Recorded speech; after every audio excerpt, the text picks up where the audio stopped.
Welcome to Nightbound Whispers, where every state hides a secret, and every road has a story buried in the dark. Before starting today's video, tell us in the comments where are you watching from and what time is it there so we know from which state people are watching from. The cabin that stayed warm after everyone left. The road to the cabin disappeared 3 miles before the tree line. Snow had drifted across the gravel so thickly that even the ruts left by plows earlier in the week were gone. The only reason the rescue truck made it that far was because the driver recognized a slight dip where the road used to be. After that, they continued on foot, wind cutting through their layers, headlamps carving narrow tunnels of light through the blowing snow. The storm had ended 12 hours earlier, but the cold it left behind felt permanent.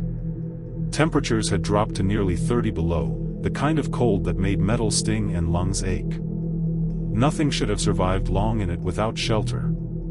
That was why the warmth hit them all at once when they reached the cabin. The front door was shut but not locked.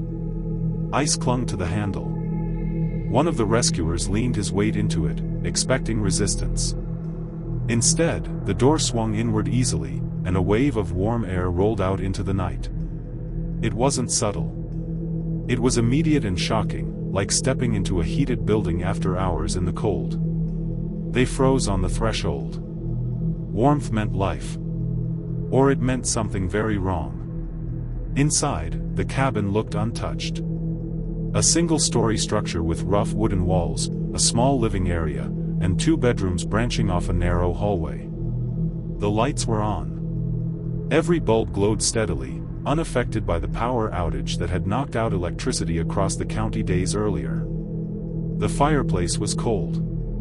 No embers. No ash. No soot. The propane heater in the corner was switched off. A generator sat outside under a drift of snow, its fuel tank empty. And yet the air inside was comfortably warm. Too warm. On the kitchen table, 3 plates sat where they had been left. Half-eaten food had dried into pale, frozen shapes. A pot of stew rested on the stove, its surface hardened and cracked. The smell was faint but unmistakable, food abandoned too suddenly to be cleaned up. One rescuer walked down the hallway, boots echoing softly against the wooden floor. He checked the bedrooms first. Beds were neatly made, blankets smoothed flat, pillows undisturbed. No signs of panic. No signs of struggle. Clothes hung in the closet as if waiting to be worn again. The bathroom was last. The mirror was fogged. Fresh fog. Not the residue of old moisture trapped in glass, but the kind that forms when someone has been breathing in a warm room. A single handprint smudged the lower corner, as if someone had steadied themselves there moments earlier. The rescuer called out, his voice sounding wrong in the stillness. No answer came back. They searched the cabin twice, then a third time, slower. No people. No animals. No explanation. Outside, the snow around the cabin was smooth except for one thing. Footprints. Bare footprints. They started at the front door and led straight into the woods behind the cabin. Each print was clean and clear, toes defined, heels pressed deep into the snow. No shoes. No socks. No signs of hesitation. The spacing was even, calm, deliberate. The footprints didn't wander. They didn't circle. They moved in a straight line into the trees and disappeared where the forest thickened. No tracks came back. The rescue team followed them for nearly a quarter mile before the wind erased the trail completely. The forest grew denser, darker, colder. Eventually, protocol forced them to stop. No one could survive long out there barefoot, not in those temperatures. They returned to the cabin with a growing sense of unease. The warmth hadn't faded. Even with the door open, heat lingered inside. One rescuer placed a hand against the wall and felt it, radiating warmth, as if something inside the structure itself was producing it. Thermal cameras confirmed it. Heat pooled in the center of the living room, spreading outward in slow, rhythmic waves. Like breathing. The family was declared missing that night. Over the next few days, more people came. Investigators, utility workers, county officials. Everyone noticed the same thing: the cabin refused to cool down. Windows were smashed to let in freezing air. Doors were left open. Nothing changed. The temperature inside hovered steadily around 70 degrees. At night, nearby residents reported seeing lights in the cabin again. No one was supposed to be there. A deputy drove out one evening to check. He found the door closed and the windows repaired with plywood that hadn't been there before. Inside, the lights were on. The thermostat still read 72.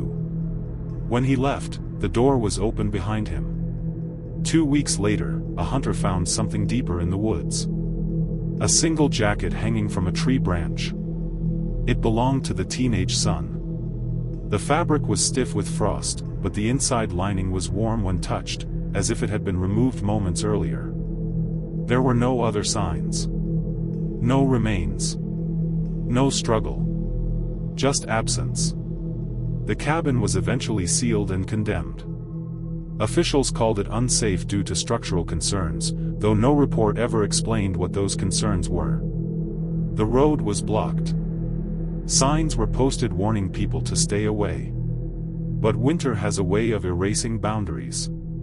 Every year, when the storms return and the power fails across the region, locals swear the cabin lights come back on. Snow around the structure melts faster than anywhere else. Steam sometimes rises from the roof in the dead of night.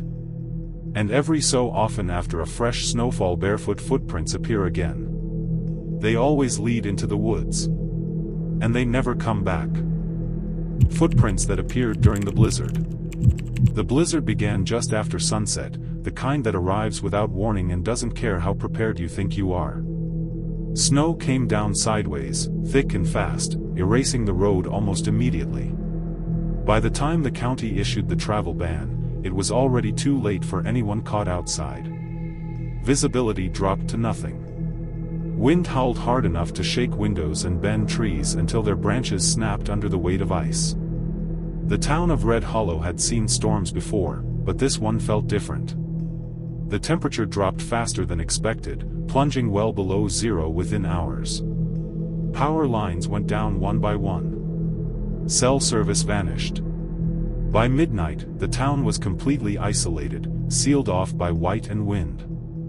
Mark Ellison watched the storm from his living room window, wrapped in blankets, listening to the radio crackle with emergency updates. He lived on the edge of town, where houses thinned out and the woods began. His nearest neighbor was nearly half a mile away. Normally, the isolation was peaceful. That night, it felt exposed. Sometime after midnight, the power went out. The house went dark except for the faint glow of the fireplace. Mark added another log, watching sparks climb the chimney. Outside, the storm raged on, relentless. Snow piled against the windows, swallowing the lower panes completely. That was when he noticed the footprints. They were right outside the front window. Bare footprints. Pressed deep into the snow that had fallen only minutes earlier. Mark froze, staring through the glass. The prints were clear and unmistakable: 5 toes, a heel, the arch of a foot. They faced the house, stopping just inches from the wall, as if whoever made them had been standing there, staring inside. His first thought was disbelief. No one would be outside barefoot in this weather. Not for seconds, not even for a step. Skin would freeze almost instantly. He grabbed a flashlight and moved closer to the window, heart pounding. The beam illuminated the prints, making them even clearer. They weren't blurred or wind-worn. They were fresh. Too fresh. He scanned the rest of the yard. The footprints didn't lead up to the window. They simply appeared there. No trail from the road. No path from the trees. Just a single set of prints standing in the snow, ending abruptly at the base of the house. Mark stepped back, unease crawling up his spine. He checked the locks on the doors, then the windows. Everything was secure. The storm outside showed no sign of letting up. He returned to the window. The footprints were gone. Not covered.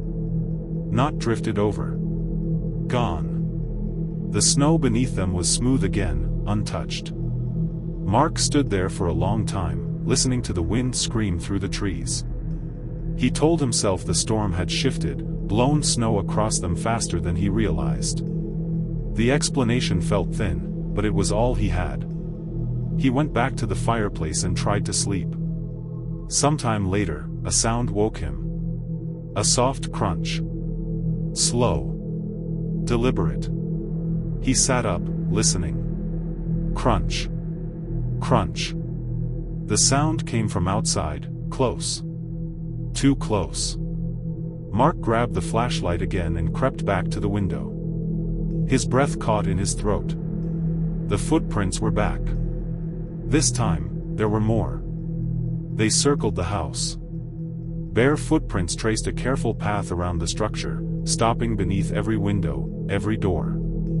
The spacing was even, unhurried, as if whoever made them had all the time in the world. The prints didn't overlap. They didn't wander. They were purposeful. Mark felt his chest tighten. He swept the flashlight beam across the yard, but the storm swallowed the light almost immediately. He couldn't see more than a few feet beyond the glass. Then something moved. Not a shape. Not a figure. The footprints shifted. One of them pressed deeper into the snow, as if weight had suddenly been applied again. Another followed. Step. Then another. They were moving.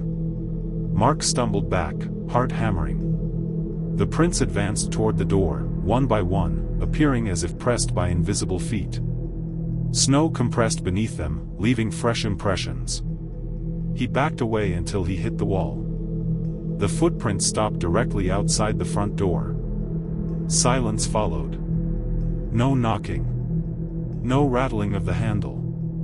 Just the storm and the stillness beneath it. Minutes passed.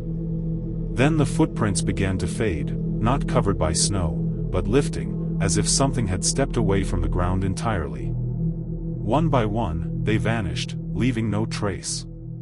Mark didn't sleep for the rest of the night. When morning finally came, the storm had passed. The world outside was buried under a thick, blinding layer of snow. Sunlight reflected harshly off the drifts, making everything look unreal and overexposed. Mark bundled up and stepped outside, heart racing as he scanned the yard. There were no footprints. Not a single mark near the house. No signs of disturbance at all. Later that day, he walked into town once the roads reopened. The general store buzzed with stories about the storm, power outages, fallen trees, livestock lost to the cold. Then someone mentioned footprints. A woman said she'd seen them outside her kitchen window in the middle of the night. Another man said they appeared on his porch, barefoot, circling his truck. No one had an explanation. The sheriff dismissed it as hysteria. Wind patterns. Snow drifts. Imagination fueled by fear. But winter returned the following year. So did the blizzards. And during the worst of them, when visibility drops to nothing and the world goes quiet beneath the snow, people in Red Hollow still check their windows. Because sometimes, when the storm is loud enough to drown out reason, barefoot footprints appear again. And they never lead away from the house. They only arrive. The frozen lake that kept calling at night. The lake froze earlier than usual that winter. By mid-November, a thick sheet of ice had already sealed its surface, smooth and pale beneath the weak northern sun. Locals said it wasn't unusual, but they also said they had never seen it freeze that fast. The temperature dropped hard and stayed there, locking the surrounding forest into a permanent silence broken only by wind and the occasional crack of shifting ice. Evan lived alone in a small rental cabin less than a quarter-mile from the lake. He had taken the job as a seasonal maintenance worker for the nearby park because it paid well and came with free housing. The isolation didn't bother him at first. He liked the quiet. Liked the feeling that winter simplified things by forcing the world to slow down. The first night he heard the sound, he assumed it was the ice settling. A low groan drifted through the trees, deep and hollow, like something stretching beneath the frozen surface. It wasn't loud, but it carried. Evan stood on his porch, breath fogging in the air, listening as the sound rolled across the lake and faded. It happened again the next night. And the night after that. Always after midnight. Sometimes the sound lasted only a few seconds. Other times, it lingered, rising and falling like a voice trying to form words. Evan tried to ignore it, reminding himself that frozen lakes made noise. The pressure of expanding ice could create sounds that traveled for miles. But then it changed. One night, the sound came closer. Evan was lying in bed when he heard it, clearer than before. It wasn't just a groan anymore. There was rhythm to it now. Pauses. Repetition. Almost like someone calling out and waiting for an answer. He got out of bed and went to the window. The lake was visible through the trees, moonlight reflecting off the ice. Nothing moved on its surface. No cracks. No shifting snow. Then the sound came again. This time, Evan felt it more than he heard it. A vibration traveled through the ground, up through the soles of his feet. The noise wasn't coming from the lake as a whole. It was coming from one spot. Near the center. The next morning, he walked down to the shoreline. The ice looked solid, thick enough to support weight. A thin layer of snow dusted the surface, untouched except for one thing. Footprints. They started near the center of the lake and led toward the shore. Bare footprints. Each print was clear, pressed deep into the snow and frost. The toes were spread slightly, as if the person had been gripping the ice with each step. The trail ended a few feet from the water's edge. There were no prints leading back. Evan stood there for a long time, staring at the lake. He told himself someone must have crossed earlier before the snow fell. Maybe the wind had erased the return trail. The explanation felt weak, but he didn't have a better one. That night, the sound came again. Closer. Louder. Evan stayed in bed, pulling the blankets up, heart pounding. The noise rose from the lake, rolled through the trees, and stopped just beyond his cabin. Then he heard footsteps. Slow. Measured. Crunching softly in the snow. They circled the cabin once, then stopped outside his bedroom window. The sound from the lake faded, replaced by silence so complete it made his ears ring. Evan didn't look out the window. He stayed frozen until morning. When daylight came, there were no footprints outside the cabin. None around the windows. None leading to or from the lake. The ice was smooth again. The park supervisor dismissed his concerns. Ice noise. Wildlife. Stress. Evan nodded and said nothing more. He finished the season without incident, but he stopped going near the lake after dark. Years later, long after Evan moved away, a fisherman disappeared on that lake during an early winter freeze. His gear was found on the ice near the center. His boots were lined up neatly beside a single set of barefoot footprints leading toward shore. The lake froze over completely again that night. And people living nearby still say that when winter settles in deep enough, the lake calls out after midnight, waiting for someone to answer. The snowplow that never reached town. The snowstorm was supposed to be routine. Forecasts called for heavy accumulation, strong winds, and sub-zero temperatures, but nothing outside what the region handled every winter. The town of Alder Ridge had survived worse. Still, the county dispatched a snowplow early, wanting to keep the only highway leading in and out of town passable before conditions deteriorated. The driver was a man named Howard Keene, a veteran operator who had run that route for nearly 15 years. He knew every curve, every dip in the road where drifting snow piled deeper than expected. He left the depot just after 10 p.m., waving off the dispatcher's concern. He'd be back before dawn. The snow began falling harder within the hour. By midnight, visibility had dropped to less than 20 feet. Wind whipped across the open stretch of highway, driving snow sideways in thick sheets. Howard slowed the plow, relying more on instinct than sight. The headlights reflected nothing but white, a tunnel with no depth. He checked in over the radio every 30 minutes, his voice calm but clipped. Progress was slow. The storm was gaining strength faster than predicted. At 1:47 a.m., his radio transmission cut off mid-sentence. Dispatch tried to raise him again. Static answered. They assumed interference at first. Storms often disrupted signals. But when 15 minutes passed with no response, concern crept in. Another call went unanswered. Then another. By 3 a.m., the highway was officially closed. No other vehicles were allowed out. Conditions were too dangerous. Howard's plow never returned. At first light, when the storm finally eased, a search team was assembled. They followed the highway, pushing through deep drifts and fallen branches. Less than 10 miles from town, they found the plow. It sat angled slightly across the road, engine cold, lights off. Snow had drifted halfway up the doors.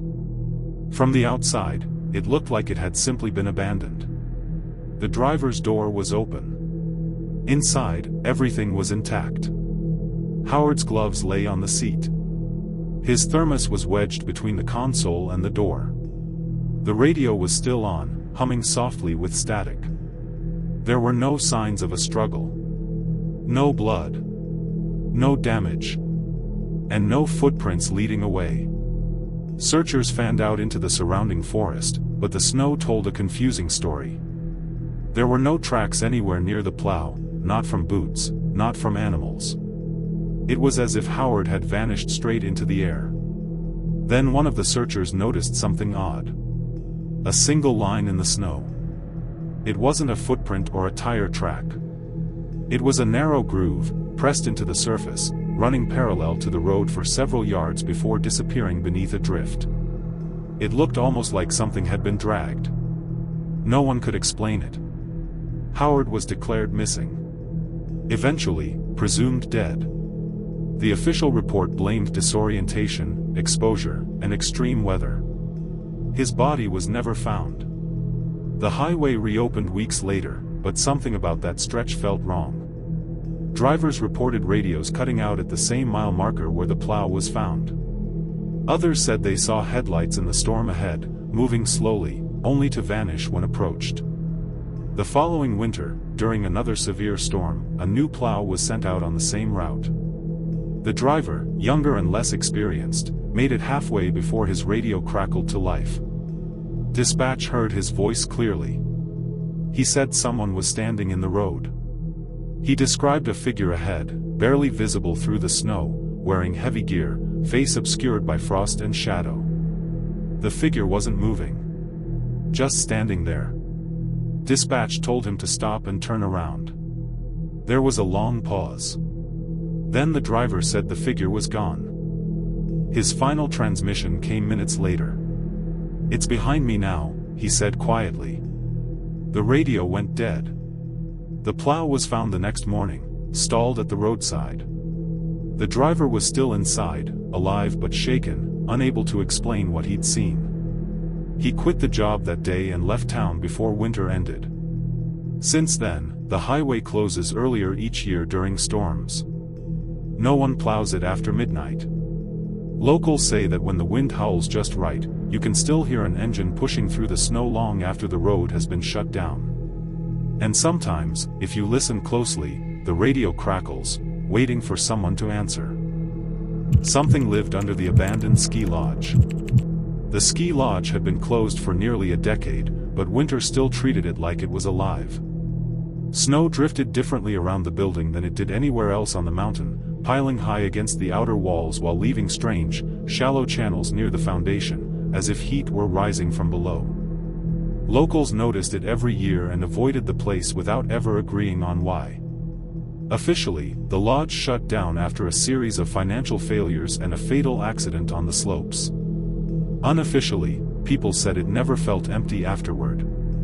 Even with the lifts dismantled and the access road blocked, lights were sometimes reported in the upper windows long after sunset, flickering briefly before vanishing. Aaron took the winter caretaker job because it paid more than anything else he could find and because he believed isolation was something he could handle.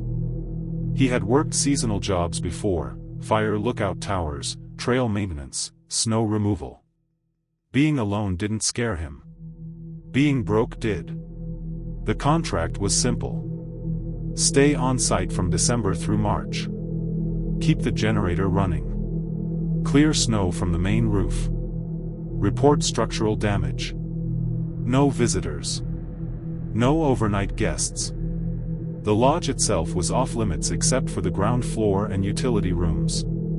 Aaron arrived in early December, just before the first major snowfall. The building loomed out of the trees like a carcass, its wooden exterior darkened by age and moisture. Most of the windows were boarded, but a few on the upper floors remained uncovered, their glass black and reflective. The caretaker's quarters were in a smaller structure downhill from the lodge, connected by a narrow, snow-covered path. The lodge towered above it, blocking the wind from one direction and funneling it from another. At night, the wind made sounds that didn't repeat: low moans, hollow knocks, long sighs that drifted through the trees. The first week passed quietly. Aaron settled into a routine. Morning checks. Generator maintenance. Snow removal. Radio check-ins with the ranger station down the mountain. At night, he read, listened to the radio, or watched old movies on a laptop powered by the generator. The noises started on the 8th night. It began as a dull thud beneath the caretaker cabin, strong enough to rattle the floor but not loud enough to sound like impact. Aaron froze, listening. The sound came again, followed by a faint scraping noise that moved slowly beneath the floorboards. He told himself it was an animal. Foxes, maybe. Something seeking warmth. But animals didn't scrape in straight lines. The sound moved from one end of the cabin to the other, steady and deliberate, before stopping directly beneath his bedroom. The floor vibrated slightly, then went still. Aaron didn't sleep much that night. The next morning, he checked the foundation. Snow covered everything evenly. No burrows. No disturbed earth. No tracks of any kind. The ground around the cabin looked untouched. The second night, the sound came from uphill. From the lodge. Aaron lay awake as something moved beneath the snow between the two buildings. The scraping was louder this time, closer to the surface, as if whatever it was had learned the layout. It stopped near the lodge's foundation and stayed there for hours, unmoving. The radio crackled to life just after midnight. Not a transmission, just static, rising and falling rhythmically. Aaron reached to turn it off, then stopped. Beneath the static was another sound. A low, steady breathing, slow and heavy, like lungs filling with cold air. He shut the radio off and sat in silence. He shut the radio off and sat in silence. By the third week, Aaron noticed changes around the lodge. Snow melted faster near certain sections of the building. Thin plumes of steam rose from vents that shouldn't have been connected to anything anymore. The generator logs showed unexplained power fluctuations, brief spikes during the early morning hours when he was asleep. One afternoon, while clearing snow from the lodge's main entrance, Aaron noticed something new. The padlock on the service door had been removed. Not broken. Removed cleanly. The door itself was still shut, but it shifted slightly when he touched it, as if it hadn't been fully closed. A wave of cold air rolled out from the gap, carrying a smell that made his stomach tighten. Damp earth. Rot. Something old and stagnant. He didn't open the door. That night, the noises returned with intensity. Scraping beneath the cabin. Thuds against the lodge foundation. And something else. Footsteps. Slow, heavy footsteps inside the lodge. Aaron stood in his doorway, flashlight shaking slightly in his hand, listening as the sound moved across the lodge floor above ground level. Whatever it was wasn't beneath the building anymore. It was inside. The footsteps stopped near the lodge's main staircase. Wood creaked softly, strained under weight. Then came a sound Aaron would never forget. Dragging. Something heavy was being pulled across the floor, inch by inch. Aaron radioed the ranger station, voice tight, explaining what he was hearing. Static answered him at first. Then a voice came through, distorted but clear enough to understand.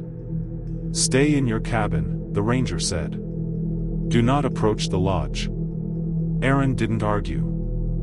The footsteps continued for nearly an hour, moving back and forth across the lodge. Sometimes they paused. Sometimes the dragging sound followed. Once, there was a deep, wet cough that echoed through the structure and faded into silence. At dawn, everything stopped. Aaron approached the lodge cautiously, flashlight cutting through the gray morning. The service door stood open now. Snow had blown inside, forming uneven drifts across the floor. There were marks. Long grooves scraped into the wood, leading from the staircase toward a maintenance hatch near the back wall. The hatch cover was ajar. Below it was darkness.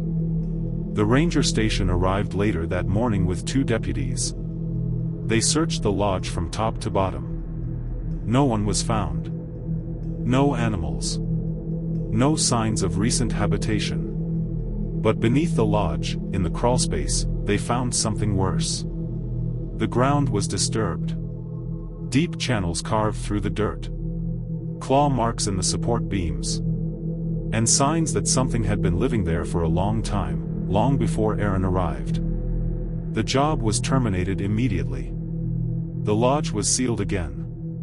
Access to the mountain was restricted for the remainder of the winter. Aaron left that same day.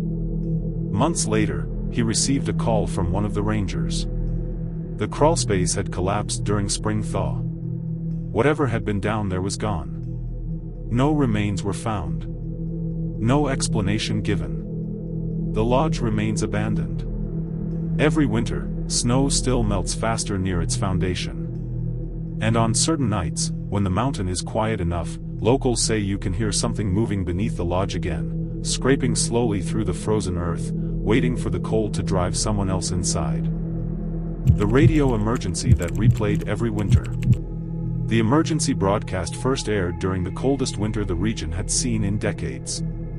Temperatures stayed below zero for nearly 3 weeks straight, and the snow never fully stopped falling. It came in waves, sometimes light, sometimes blinding, but always enough to keep roads dangerous and towns isolated. The broadcast wasn't announced or explained. It simply interrupted regular programming one night shortly after midnight, cutting into a local music station with a harsh tone followed by static. At first, listeners assumed it was a standard weather alert or a test gone wrong. Then the voice came through. It was male, strained, and uneven, as if the speaker were struggling to breathe or fighting against the cold. The words were slow and deliberate, each syllable slightly distorted by interference. "This is emergency traffic, vehicle stranded. Route 12, whiteout conditions." The message cut out abruptly, replaced by static. The next morning, local authorities were flooded with calls. People wanted to know who the stranded driver was and why no rescue response had been issued. Dispatch had no record of any emergency call matching the broadcast. No vehicle had been reported missing on Route 12. No accident sites had been located. The incident was dismissed as a technical malfunction. Then the broadcast played again the following night. Same time. Same voice. Same words. Not recorded live, identical. Every pause. Every distortion. Every break in the signal matched the first transmission exactly. The station engineers checked their equipment and found nothing wrong. The transmission wasn't coming from their system at all. It wasn't being sent through any official emergency channel. It was simply overriding the frequency for 30 seconds and disappearing. By the third night, people were listening on purpose. The voice became familiar in a disturbing way. Some listeners swore they could hear panic beneath the calm delivery. Others said the man sounded exhausted, as if he'd been repeating the same message for a very long time. On the fifth night, the message changed. This is emergency traffic, vehicle stranded. Route 12, whiteout conditions. A pause longer than usual followed. I can still see the lights. The broadcast cut out immediately afterward. No one knew what lights he meant. Route 12 ran through a remote stretch of forest and open land, with no towns or permanent structures for miles. During winter storms, the area was pitch black once night fell. Search teams were sent out anyway. They combed the highway during daylight hours, checking ditches, tree lines, frozen culverts. Nothing was found. No tracks. No wreckage. No abandoned vehicle. That winter, the broadcast played every night at the same time. Always the same voice. Always the same growing desperation hidden beneath the static. Sometimes new lines appeared. Fuel is gone. Can't feel my hands. Someone else is out here. Each edition unsettled people more than the last. The transmission always ended before anything could be resolved. When spring finally came, the broadcast stopped. People moved on. The next winter, they came back. Same station. Same time. Same voice. Only now, the message was longer. The man spoke more clearly, as if the signal had improved, or as if he were closer.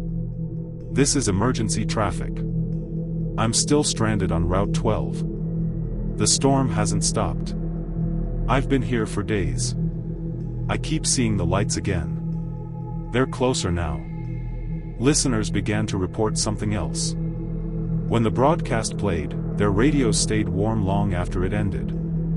Static lingered, pulsing softly, like breathing. Some people claimed the voice continued quietly beneath the noise, repeating words too faint to understand. A retired dispatcher named Ellen grew obsessed with the broadcast. She had worked emergency services for 30 years and recognized the tone in the man's voice. It wasn't hysteria. It wasn't confusion. It was resignation. She dug through old records, searching for missing persons cases along Route 12. It took weeks, but she found one. A winter storm 23 years earlier. A delivery driver who failed to arrive at his destination. His truck was never recovered. The search had been called off after heavy snowfall erased all possible evidence. The name matched. The timeline didn't. The broadcast was dated decades after the man's disappearance. That winter, Ellen drove Route 12 herself during daylight, stopping at every mile marker mentioned in the broadcast. Near the center of the route, she noticed something strange. A stretch of road where snow never fully settled. Even in deep winter, the asphalt showed through, damp and dark, as if heat rose from beneath it. Her radio crackled when she passed over it, filling the car with static. That night, the broadcast played again. The voice sounded closer than ever. This is emergency traffic. I can hear engines now. If anyone's out there, please. The message cut off. The following morning, Ellen's car was found parked along Route 12, engine cold, doors unlocked. She was never seen again. The broadcasts continue every winter. Always after midnight. Always the same voice. And sometimes, when the storm is bad enough and the road is empty, drivers report seeing headlights ahead, stationary, waiting in the whiteout. When they approach, the lights vanish.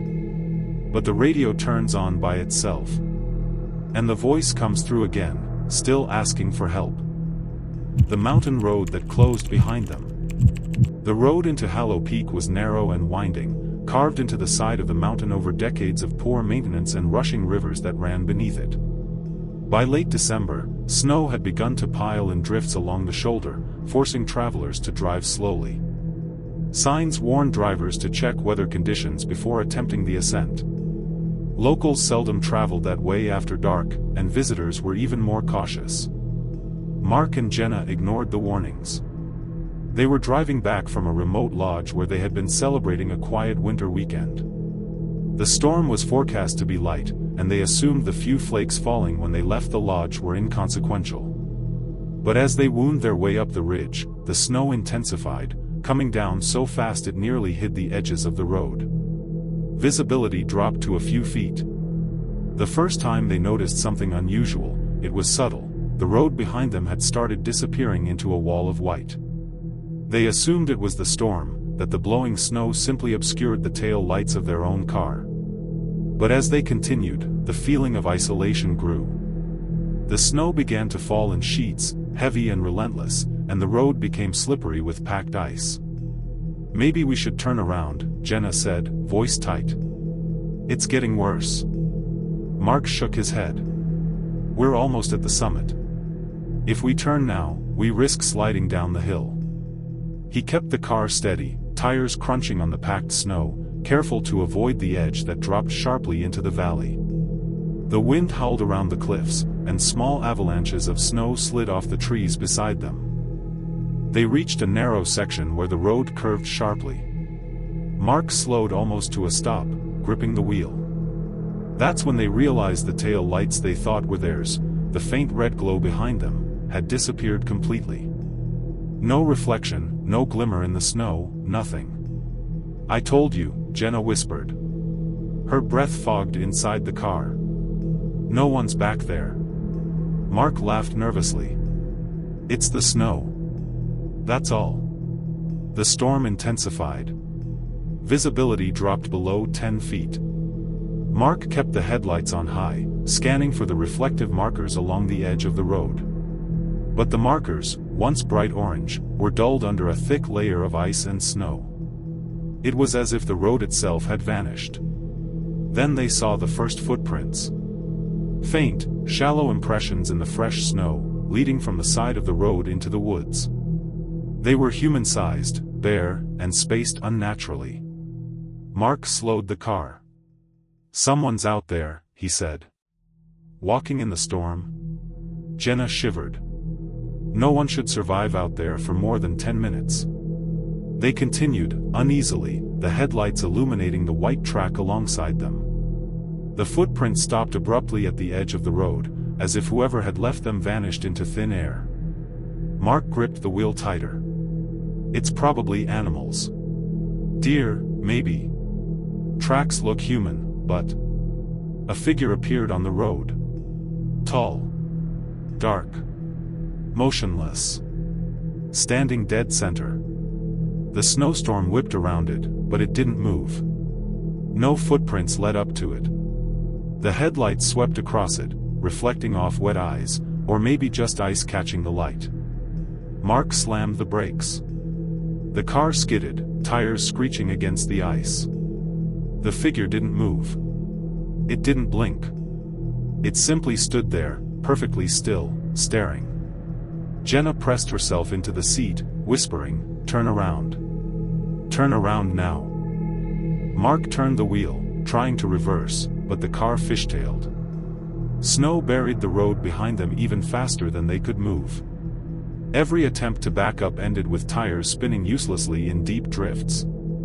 The road behind them was gone, erased entirely. It was as if the mountain had swallowed it. The figure moved suddenly. Just a few steps, but enough to make their hearts stop. Not running, not walking, gliding. And with each step, the air seemed colder, heavier, freezing the breath in their mouths. Mark forced the car forward, hugging the curve, headlights sweeping side to side. The figure remained ahead, sometimes visible through the snow, sometimes not. It always returned to the same place on the road, blocking their path. The storm grew fiercer. The wind roared, howling through the trees, carrying with it something else, a low, rasping moan that echoed through the ridges. It sounded almost like a human scream, distorted, carried by the wind. The deeper they drove, the louder it became, as if the mountain itself were wailing. Mark tried the radio. Static. Nothing. No signals, no stations. It was as if the storm had disconnected the world from them. The line of communication was gone. Hours seemed to pass. Each curve of the mountain road looked identical to the last. Trees, ice, drifting snow. No summit. No signs of other vehicles. The figure appeared again, always at a distance just enough to block their path. Jenna began crying silently. "We're going to die here. It's already too cold, and we can't even see the road behind us. It's gone, Mark. It's gone." Mark kept driving, silently praying, headlights cutting a small tunnel through the blizzard. Then the figure disappeared. No warning. No movement. Just gone. They exhaled in relief, until the road behind them vanished completely. What had been the trail of tracks and tire marks leading up the mountain was gone, replaced by a sheer wall of snow. They had no choice but to keep going forward. The temperature dropped further. Frost began forming inside the windows. Their breaths became visible, clouds that lingered unnaturally long, as if the air itself refused to move. The snowstorm seemed alive, shaping itself around them, funneling them along a single path with no possibility of retreat. Mark gripped the wheel until his knuckles whitened. Every curve brought the same emptiness. No houses, no lodge, no lights, just the figure sometimes visible ahead, sometimes nowhere at all. By the third hour, the storm showed no sign of ending. Exhaustion set in. Jenna dozed briefly, waking to find the figure closer. Its movements were minimal, deliberate, terrifying. And now there were two of them. No footprints led to them. No noise except the wind. But they were there. Watching, always at the edges of vision. The car ran low on gas. Mark checked the tank, barely a quarter. They had no way back, no way forward except to follow the road as it curved endlessly through the storm. The mountain seemed endless. The snowdrifts rose higher. Visibility had dropped to almost zero. Then the headlights caught a shadow unlike the others. A building. Old, wooden, partially collapsed, the shape of a shed perhaps. It had been buried under snow for decades. The figure stood beside it, motionless. Mark stopped the car. They sat frozen for what felt like hours. The storm howled, the figure waited, the mountain seemed to breathe around them. Finally, Mark decided to leave the car. To run. To try to reach the shed for shelter. They stepped into the snow, the cold immediately biting through their boots and clothes. Footprints appeared behind them instantly, though no one had followed. The snow erased them as quickly as they were made. The snowstorm that didn't end for one house. The first flakes began falling just after dusk, light at first, almost playful, as if winter were teasing the small farmhouse on the edge of Cold Creek. By midnight, the snow had thickened to a relentless sheet, blanketing the fields, burying fences, and erasing the thin country road that led to the house. The neighbors had already fled to town before the storm reached its peak, leaving the farmhouse completely isolated. Inside, Laura sat by the stove, trying to stay warm. The house was old, drafty, and poorly insulated, but the fire crackled reassuringly. Outside, the wind rattled the windows, sending gusts of snow across the porch, piling in drifts that grew against the door. Her husband, Greg, had gone to check the generator earlier, but even that small machine groaned under the storm, providing only occasional sparks of electricity. By 2 a.m., the snow was falling too fast for the road to remain visible. Laura noticed the wind carried with it a strange sound, not a howl or whistle, but a subtle, rhythmic tapping, like footsteps crunching through heavy snow. She called for Greg, but only the fire crackled in response. The taps continued, moving closer to the house, circling it, then fading, only to return moments later. Greg returned an hour later, cold and pale, carrying the heavy extension cord for the generator. "It's getting bad out there," he said, shaking snow from his coat. "We're lucky the barn's still standing. The wind almost tore it apart." Laura nodded but felt unease gnawing at her. She had grown up in this part of the country and had weathered many blizzards, but something about this storm felt different.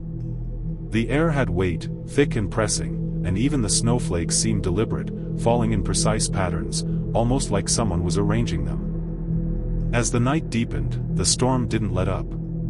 Hours passed, then dawn, but when Laura peered out the window, nothing had changed.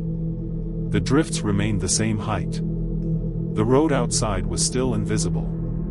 It was as if the storm had paused time itself, holding the house in a frozen bubble, untouched by the world beyond.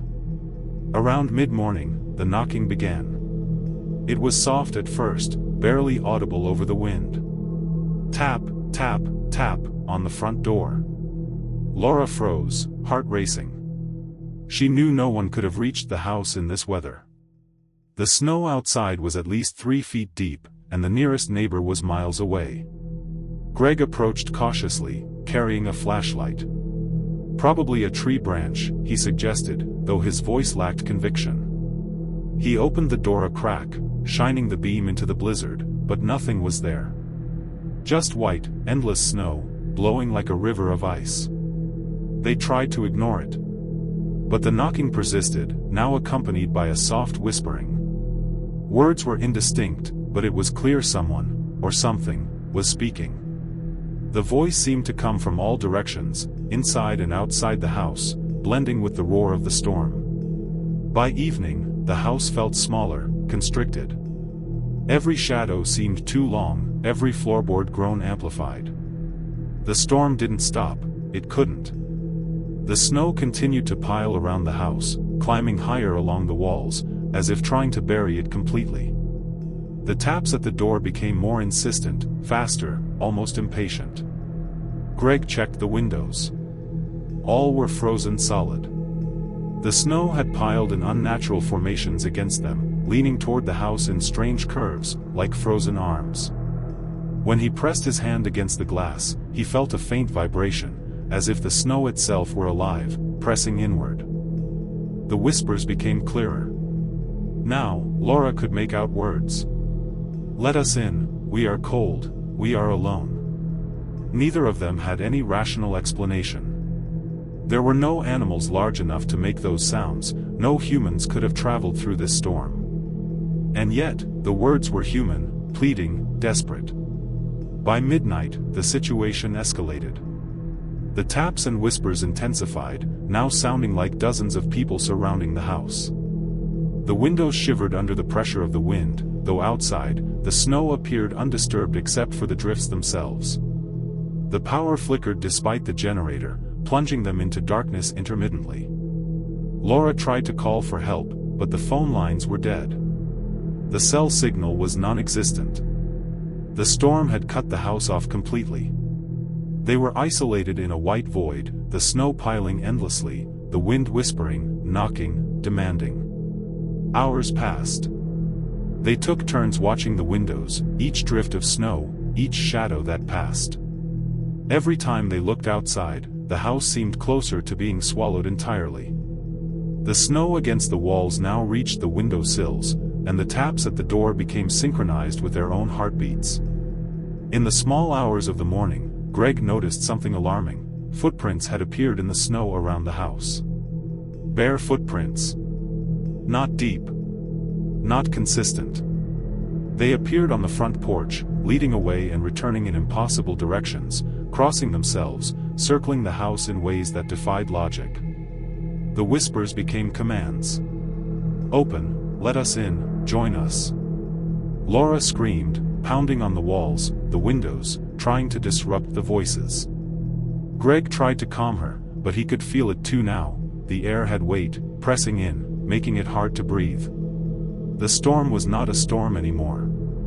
It was a presence. And it had surrounded the house completely. By afternoon, the snow had piled to the roofline. The taps at the door became louder, now more like pounding. The house groaned under the weight of the drifts, and they heard creaks from the roof above. The whispering had grown, a chorus now, echoing the voices of hundreds. It sounded like a crowd trapped in the snow, begging, pleading, waiting. They realized the storm hadn't ended in hours, or even a day. It had lasted endlessly, as if frozen in place above their isolated home. Time no longer mattered. They could feel it slipping away, trapped in the storm that refused to stop. The next night, Laura woke to see a shape outside the window. Not fully human, but resembling one. Dark against the white, hunched, its form shifting. It tapped on the glass. She screamed. Greg tried to pull her away, but the door rattled violently. Something outside was testing the locks, pushing against them with deliberate force. By the third night, exhaustion and terror had taken over. They couldn't sleep. They couldn't leave. The snowstorm had become endless, pressing in like solid walls. Every glance outside revealed more shadows, more figures lingering at the edge of vision, moving closer each time. The whispers now sounded in their own voices, calling their names, recounting fears they hadn't spoken aloud. Weeks, or what felt like weeks, passed. They lost track of time. Their food dwindled. The wind pressed harder, rattling windows, bending trees until they snapped. The snow piled higher, burying fences, barns, even nearby trees. The house seemed smaller under its weight, the walls closing in. Then, one morning, the storm finally lifted, or at least stopped falling. The silence was terrifying. They peered outside. The house was buried almost to the roof. Snow sculpted around the walls like ice cliffs. No footprints led away from the house. No signs of life outside, no tracks, nothing. When neighbors finally returned days later, the house appeared untouched from the outside. Doors locked. Windows frozen solid. Yet inside, the family had vanished. The fire was cold. The stove untouched. Their belongings were scattered, but no one could find any sign of a struggle. Locals say that during certain winters, that farmhouse is still buried under snow that never melts completely. Anyone who approaches the area hears soft tapping at the door and whispers carried on the wind. Some swear they see shadows pressing against the windows, figures that appear human but vanish if you get too close.